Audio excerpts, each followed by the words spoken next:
Here's my Azure Netherwing Drake, one of the mounts obtainable in Outland. I'm starting off in Netherstem at the Celestial Ridge, and I'm touring around.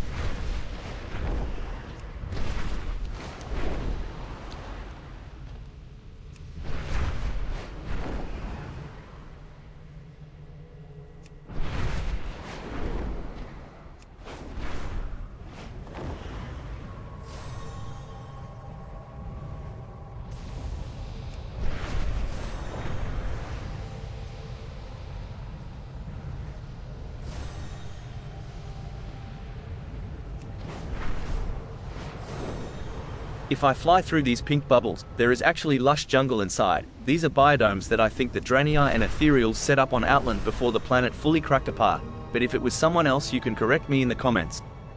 Outland is Draenor, and if you explore both, you'll see some places that overlap so you can get your bearings. There is a toy in-game that you can buy during the time walking event that can teleport you between the two at specific overlapping locations, but I don't have it yet. If you're curious what happened, it is covered in the novels I mentioned during my World of Warcraft is a good game video a few weeks ago.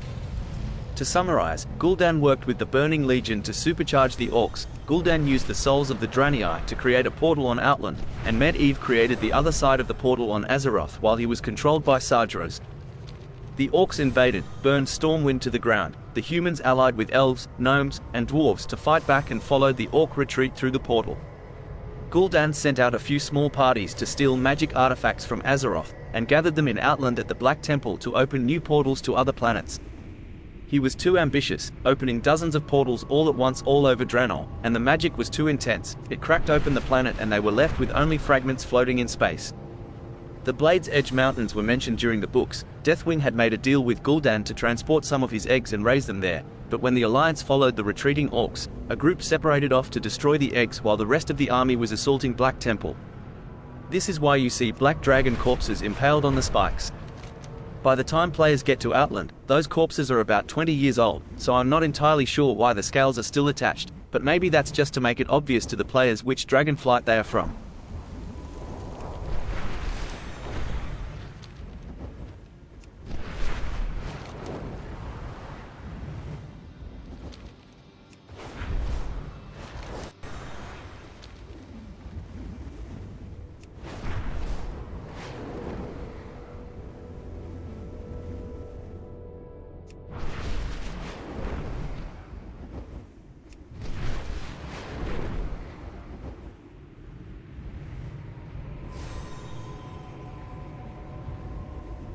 Zangar Marsh has some lakes and a bit of water, but nothing like the Zangar Sea on Draenor in-game.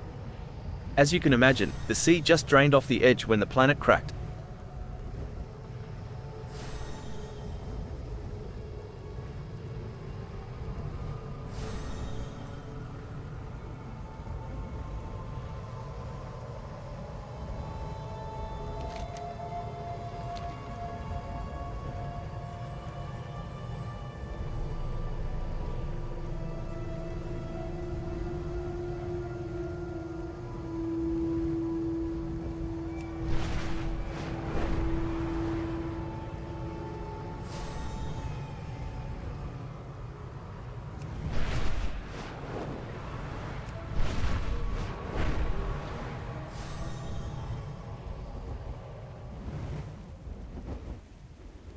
Nagrand is mostly untouched, except for around the edges, and the ogre city that was destroyed.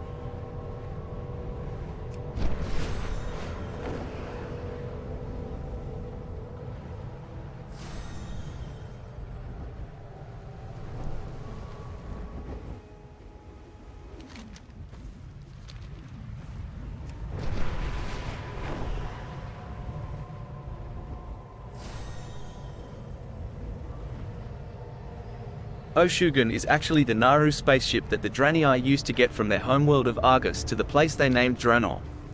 Dranii actually translates to exiled ones in their language, because of how they were forced to leave their home. After it crashed, it started sucking in the souls of anything that died nearby, which is why the Orcs can hear their ancestors when they journey nearby.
The Orkandor in Terekar Forest is present in Outland, but destroyed. The Orcish horde purposefully destroyed it to demoralize the Dranii during their genocidal war. Shatrath city can be seen from the outside in Draenor, protected by a shimmering shield, but it is fully accessible inside in Outland.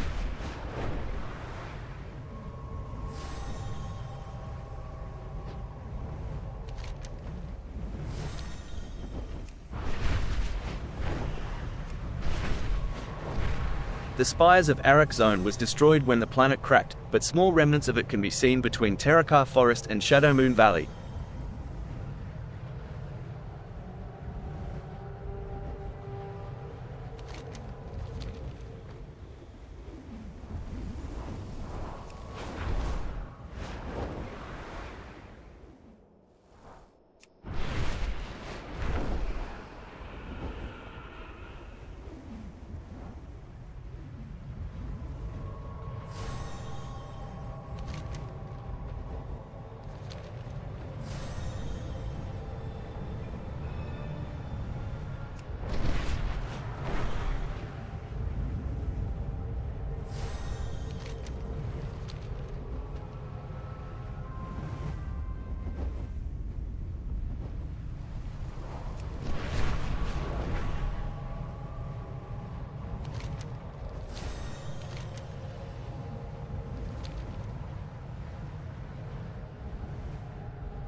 Netherwing Fields in the corner of Shadowmoon Valley is where players can do a long reputation grind to get access to some mounts.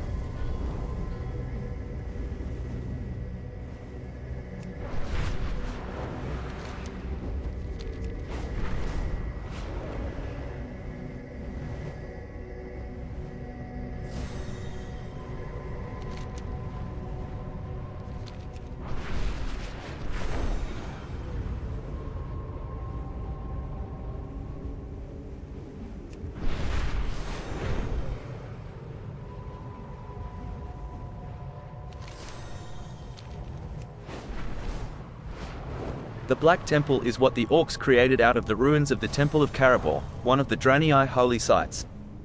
You can see the green ooze everywhere that is caused by the demonic influence of the Burning Legion.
There are also some human and elvish ruins across Outland from the war, and from the part of the army that was trapped when the portal to Azeroth closed.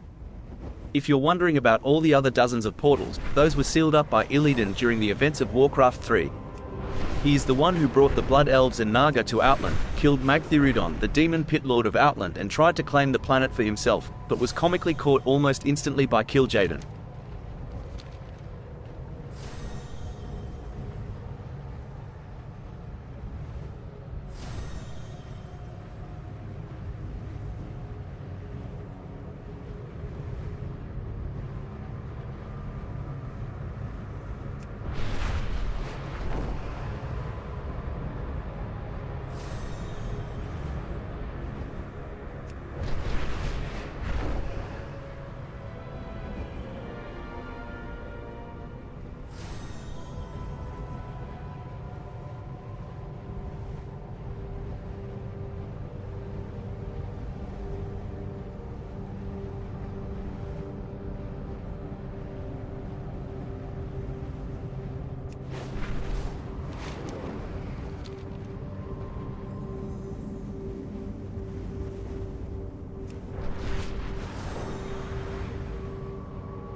Agonar is a pit lord like Magtheridon. There are plenty of their species serving the Burning Legion. The Burning Legion siphons their souls to the Twisting Nether and rebuild their bodies there, sometimes differently, like turning night elves into satyrs.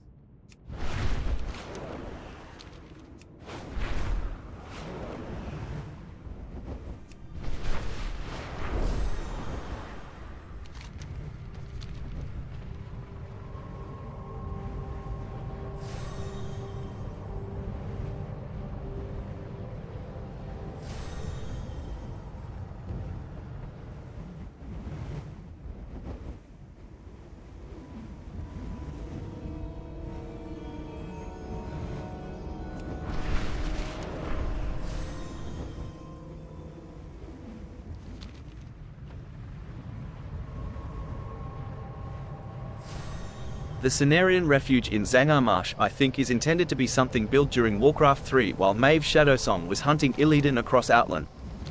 It uses Night Elf architecture, and Night Elves were not part of the alliance that followed the retreating Orcs back to Outland during the events of Warcraft 2. I think the dead mire is caused by Illidan's Naga siphoning out all the water, but I could be wrong about that.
Leorox is Rex's father. The Mokandal village is interesting because even though they refer to themselves as the same ethnicity, some of them have wildly different genetics. Most are half-orc, half-ogre, but there are some in the lore that are half-orc, half-Draenei, famously Garona Halforsen, or half-orc, half-demon. Even calling things demon isn't really accurate, since it just refers to members of the Burning Legion, which is comprised of many different planets and species, including some artificially mutated species. Anyone who played the Rexxar campaign in Warcraft 3 will recognize the Quill Beast as one of the companion animals that Rexxar summons. Not quite as famous as Misha though.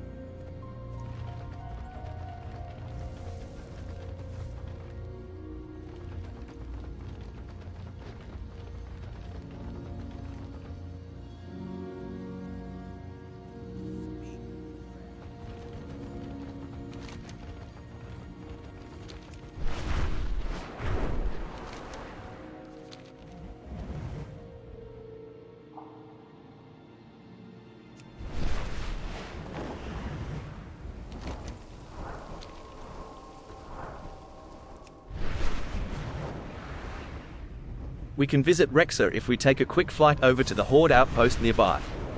On our way we can see some of the larger species related to ogres. The Gron were earth elementals, some of their skulls can be seen on Draenor. They had a war against the plant creatures that infected the planet. The Ogron were smaller, slightly corrupted versions of them, made of a mix of flesh and stone.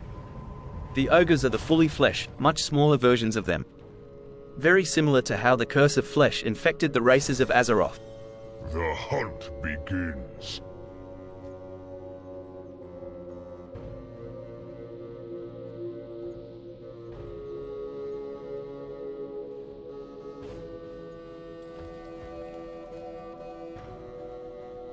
My quarry nears.